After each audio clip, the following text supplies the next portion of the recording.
Welcome to No Excuses. My name is Mary Fran and we are in the kitchen again today.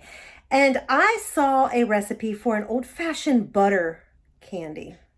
And I'm going to make it as peppermint for Christmas. Never made these before. Should be fun. And I'm taking you along. Let's get to it.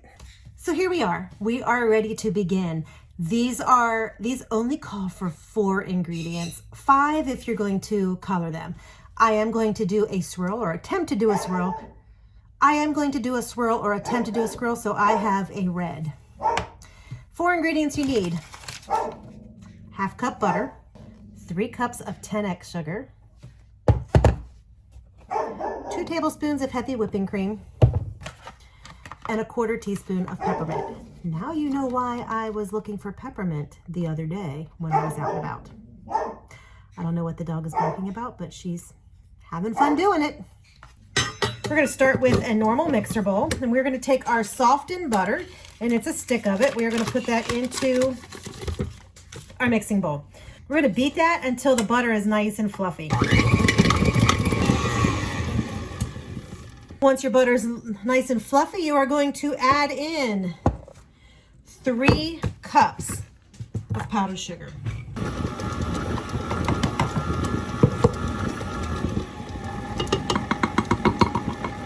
There is 2. And remember to go slow because otherwise you'll be sending up smoke signals. And there's my 3rd. And then we're going to add in the 1/4 teaspoon of extract. So far, it's very powdery. This might be a colossal failure. Who knows? Now, I believe that my mother had these at her wedding that my aunts all made for her.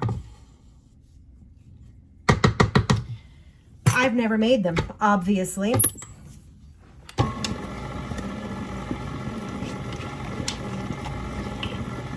Maybe this is maybe this is what binds it together.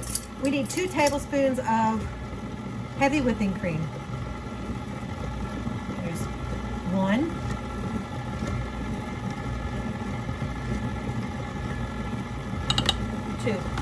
It's still pretty powdery.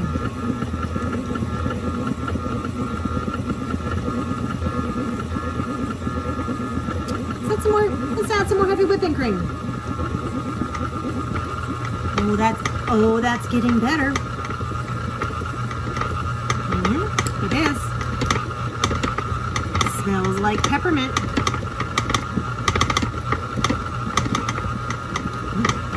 By golly, we might have it. And now we're just beating it until it's firm and smooth. So I took out 3/4 of the white. And what we're going to do is we are going to add a little bit of red to the 1/4 amount, to the amount that is actually 1/4. We don't want it to be the white. We want it to be red because we're going to swirl them together in theory. The recipe clearly said use a gel food coloring. So I'm assuming that if you add the other, it's going to change the consistency. But I do have gel, so not a problem. And now that that's in there, let's give it a whirl.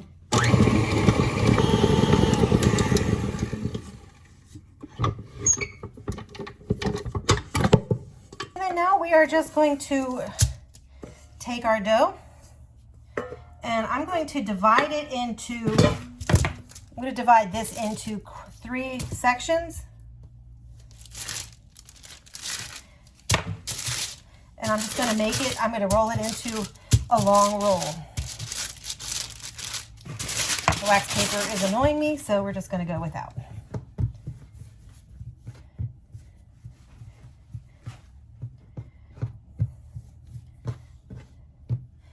Okay, the butter is melting fast.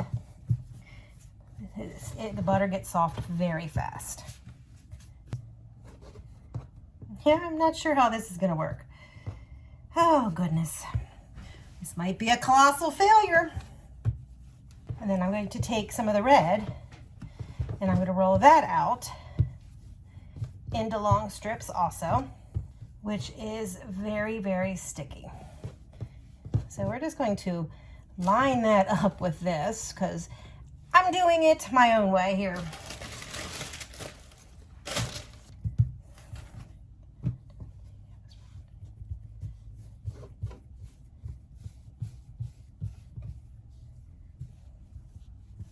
Okay, that was a mess. Not really sure if it's gonna work, but we're gonna continue on. Right now I'm feeling colossal failure, but it's all good.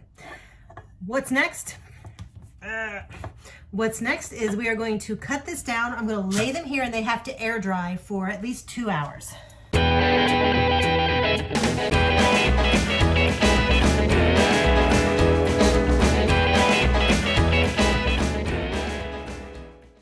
So now I'm supposed to let them dry for about 2 hours. I'm supposed to let them air dry for about 2 hours. In about 2 hours, I can come apart and cut them into smaller pieces. Mine don't look anything like the ones that were in the picture. Mine look a horrible mess, but that's okay, as long as they taste good. So let's let these air dry for 2 hours.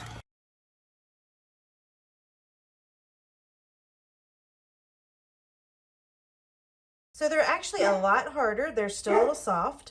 The instructions say to now cut these into smaller pieces and then let them air dry for another 24 hours before eating them. So let me go ahead and cut them down.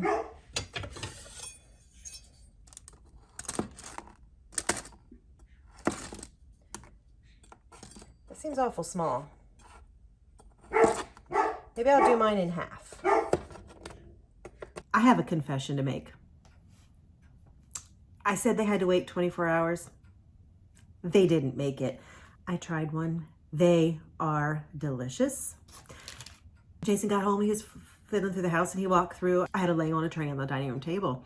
And he walked by, he's like, what are they? And I'm like, well, they're mints, they're peppermint mints and blah, blah, blah. And he started to eat one. He started to go for them. I said, well, they say to wait for 24 hours. He backed away. He's like, okay, I won't. I'm like, you can though, because I already had one. He had a bunch of them. He said, delicious.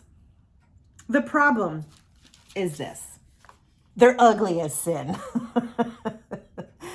So, how I'm going to rank them is this. In terms of prettiness, would I want to give these to anybody? Heck no, because they're ugly as sin. So, in terms of presentation, colossal failure.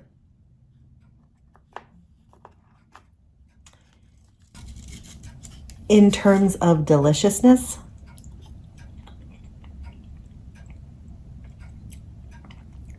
melt in your mouth, fabulous. Take it as you like. Win and lose. So what would I do differently next time? Well, I may not try the twist, number one. But if I were, I would probably beat it a lot longer before I added extra whipping cream. I would then let the balls of like dough, if that's what you want to call it, sit in the refrigerator for at least an hour or two to get really hard. And that way, when I started to roll it, the butter wouldn't be melted. The butter wouldn't already be halfway melted. And with that said, then I would be able to do my roll. I would be able to roll out strips smaller, and I'd be able to then twist it better. I think that might make a difference. Maybe. Presentation, colossal failure. Taste, win. You have to try new things. Sometimes it doesn't work. So if you're brave, try it. Show me the pictures of how they're supposed to look. And in the meantime, no excuses.